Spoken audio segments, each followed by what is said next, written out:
Welcome to the Pitchside Podcast channel. I'm your host, the HOD of the PSP, and welcome to another reaction post-match. Of course, talking about the Leicester City versus Manchester United game that just concluded about half an hour ago, really, with the score draw 2-2 between the two sides.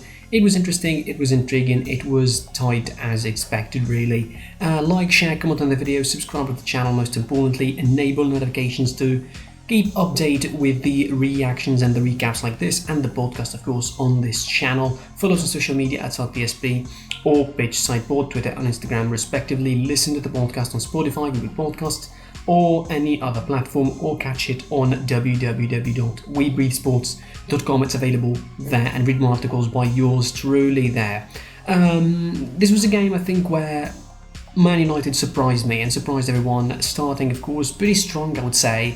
Since the game was frantic in the first couple of minutes, really. Chance from Marcus Rashford, almost scoring in the second minute, then straight afterwards, Jamie Vardy nearly scoring as well from the other end. It was end-to-end stuff in the first 25 minutes, but I would say Man United started a little bit stronger than expected, really. They had a couple of chances, they started the better side. The midfield was working just about fine with Fred and McTominay. The choice, of course, from Ole Gunnar Solskjaer was to not start Pogba in that game, which I think paid off relatively, of course, because it didn't really show there's a big difference without Pogba in that midfield. And then, of course, after 25 minutes, I would say Leicester City gone a little bit hard in the game. They commanded a little bit the game more.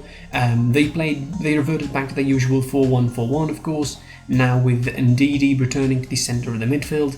The mistakes started to appear in the midfield of Man United as the game progressed, of course. Also in their defence, they almost conceded a silly goal from Maguire mistake, a Maguire/De Gea mistake, a common mistake, really, almost was taken advantage of by Jamie Vardy. Somehow he didn't score that. But of course, the absolute clear weakness point for Man United was the right-hand side. The starting with Lindelof on that side again. Of course, Wan-Bissaka is injured, so you cannot use him in that right-hand side. Starting with Lindelof gave, I think, a clear target for Leicester City to attack on, and Harvey Barnes was absolutely down on that right-hand side of their defence. The equaliser came pretty quickly compared to what everybody expected, really. Man United opened the scoring thanks to Marcus Rashford, of course. Brilliant goal, brilliant assist by Bruno Fernandes, another assist for the Portuguese, and Marcus Rashford, of course, adding another goal to his tally. Then Harvey Barnes, 8 minutes later, beautiful goal. I would say solo goal, but I think it was contributed in by Bruno Fernandes, who gave the ball away in the midfield, lost the ball, gave it away to James Maddison, who teed up Harvey Barnes, who went, who simply, turned Eric Bailly inside out and just smashed it into the corner. David De Gea, no chance of catching that. It was 1-1 by half-time. In the second half, I thought Leicester was more in possession, more in command of the game, but United had a couple of dangerous chances. They had a disallowed goal, of course, for Anthony Martial, who, as usual, was ineffective, and of course eventually was taken out by Edinson Cavani. That is, Ole Gunnar Solskjaer tried to make changes. His changes were defensive, I think, minded. Paul Pogba for Daniel James. He wanted to add more bodies in that midfield, pulling out Daniel James and playing practically with four midfielders, 4-4-2 kind of formation of 4-2-3-1 with pretty much him as a winger of some sorts. He did use that before. Axel Tuanzebe for Victor Lindelof, of course, as I mentioned, clear weakness on the right-hand side of their defence.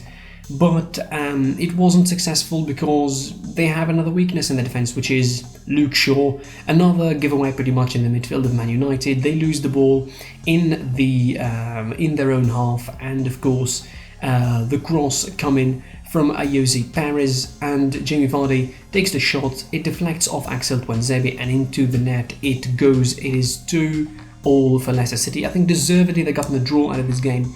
I don't think exactly it's the best result they could have had. Certainly for their performance, probably they deserved, in some fashion, they deserved to win. But I think they were ineffective. They missed a couple of chances in the first half, also a couple of chances in the second half. Their finishing was not exactly acute.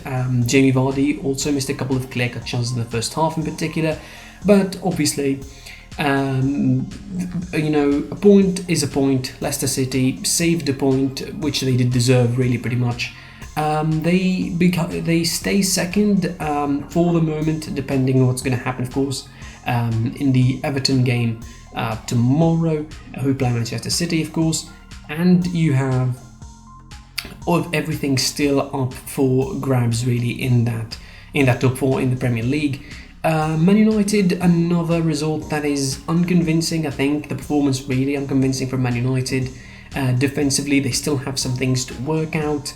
Again, the absence of Wan-Bissaka. I mean, I don't think that even Wan-Bissaka would have made a difference, really, because Leicester City are too much quality for him on his own. He tends to get out of position, tends to drift out of position. For me, Lindelof was just because he's not natural as right back. Even Wan-Bissaka, I mean, he drifts out of position a lot, and he finds himself pulled out by attackers, and spaces always are found behind him. It didn't happen in the case of Lindelof, but again, in one-on-one situation, he's always beaten, and with the runs in behind from the fullbacks of Leicester City, he's always beaten all day long because he's not natural as a right back.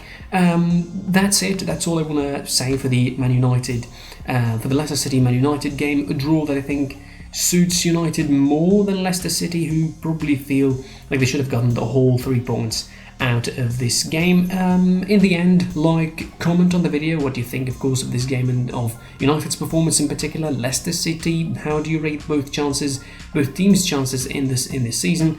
Subscribe to the channel, of course, enable notifications, follow us on social media, site PSP on Twitter, PitchSidePod on Instagram, listen to the podcast on Spotify, Google Podcast, or wherever you can get it from, or catch it on www.webreadsports.com. I was your boy, the HOD of the PSP, and until I see you soon after the Arsenal-Chelsea game, hopefully later today, I will see you soon. Goodbye.